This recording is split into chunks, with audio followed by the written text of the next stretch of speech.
This is the slogan of the Houthi movement, a small rebel army who now rule over 70% of Yemenis and are fighting a bitter war against Saudi Arabia and its allies. But how did a group from the mountains in Yemen's far north take control, and what exactly do they want?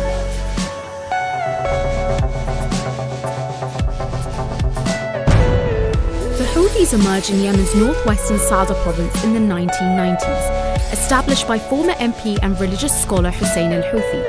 Al-Houthi said he wanted to protect and revive Zaydi Islam, a sect of Shiism that makes up 35% of Yemen's population.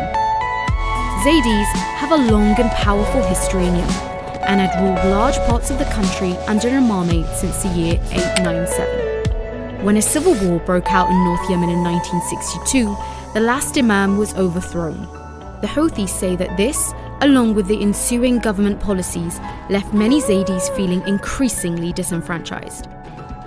When al-Houthi emerged, he began to rail against the influence of US imperialism and Saudi Salafism on Yemen's rulers, in particular on President Ali Abdullah Saleh, who himself was a Republican Zaydi. Al-Houthi's ideas appealed to many, but not all Zaydis supported him. His opponents accused him of pro-Iran links and a desire to reinstate the imamate, a theocratic system of rule led by a religious leader who must be a descendant of the Prophet Muhammad. لسنا مستعدين أن نرى أنفسنا جنودا لأمريكا. لسنا مستعدين أن نرى اليهود يعبثون في البلاد الإسلامية هنا وهنا فنسكت. وثقوا لأنهم لم يسمعوا أحد يتكلم. The Houthis began gathering supporters and in 2004 launched an armed rebellion against Saleh after he attempted to arrest Hussein al-Houthi. A few months later, al-Houthi was killed by Yemeni police, but his death only fueled what would become 6 years of fighting, known as the Sada Wars. By 2009, the Houthi insurgency had spread beyond Sada province and into Saudi territory, where a large number of Saudi's Shia population lived. Saudi intervened, pushing the Houthis back and helping Yemen's government regain control of its north.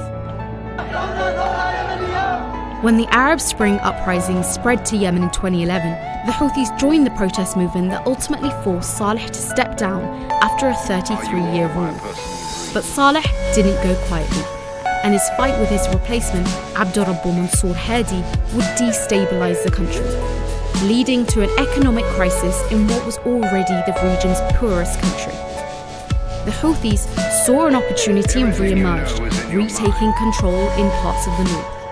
Then, in an unexpected move, they allied with their former enemy Saleh and stormed the capital Sanaa in September 2014.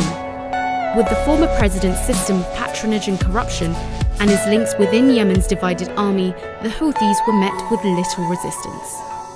أما هذه الخطوة التاريخية الحكيمة الرشيدة الصحيحة السليمة المسؤولة فهي لمصلحة هذا البلد، لأن من مصلحة هذا البلد أن لا يستمر الفراغ. استمرار الفراغ هو الخطأ وهو الخطر. A new government was formed in Sanaa, and Houthi forces continued to expand their control rapidly, south to Ib province and west to Hodeidah. President Hadi fled the country and sought backup from Saudi Arabia, who was beginning to grow concerned about a Houthi re-emergence and what it could mean for Iran's influence on its border. In March 2015, a coalition led by Saudi and the UAE stepped in and launched a campaign of heavy bombings across Houthi strongholds. To save Yemen from a takeover by a radical militant group, the Kingdom of Saudi Arabia and its GCC allies, as well as its allies outside the GCC, have made a decision to respond to the legitimate request by the legitimate president of Yemen and to provide the assistance needed. The intervention was spearheaded by Mohammed bin Salman, then Saudi's Minister of Defense, and dubbed Operation Decisive Storm.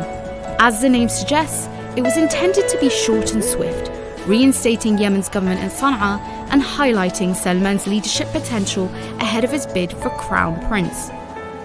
But the campaign failed to oust the Houthis, who strengthened their grip on power and continued to expand into government-held territories. A number of UN-led peace talks between both sides were attempted, including ceasefires and prisoner exchanges, but ultimately failed at stopping the conflict. Meanwhile, the humanitarian situation in Yemen became desperate, pushing the already impoverished people to the brink of famine. Human rights organizations accused both the Houthis and the Saudi-led coalition of crimes against humanity, including the targeting of civilian areas, hospitals and schools. In December 2017, Ali Abdullah Saleh formally broke ties with the rebels in a televised speech and announced he was open to dialogue with the Saudi-led coalition. كل جماهير شعبنا العظيم في كل المحافظات، في كل المديريات، في كل العزل، في كل الأحياء، في كل مكان، إلى أن يهبوا هبة رجل واحد للدفاع عن الثورة والجمهورية والوحدة والحرية. The Houthis accused Saleh of treachery. 2 days later, the man who was once deemed invincible and survived numerous assassination attempts was killed by a Houthi sniper in Sanaa. The group began to root out all opposition in areas under their control, accused of detaining and torturing journalists, academics, students and minorities, as well as recruiting child soldiers. Meanwhile, they continued to expand their territory, launching a series of reprisal attacks into Saudi Arabia.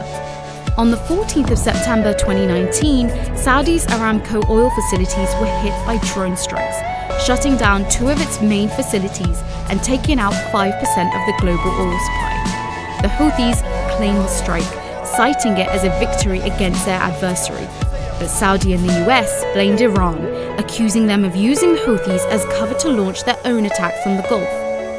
Iran denied playing a role in the attack, as well as repeated accusations that it funded and armed the Shia rebels since the beginning of the war. 6 years on, the Houthis look closer than ever to seizing total control of Yemen, confident they can hold out longer than the Saudis and the Yemeni government. Nearly 6 decades after the imamate was overthrown, what will happen if the Houthis win the war?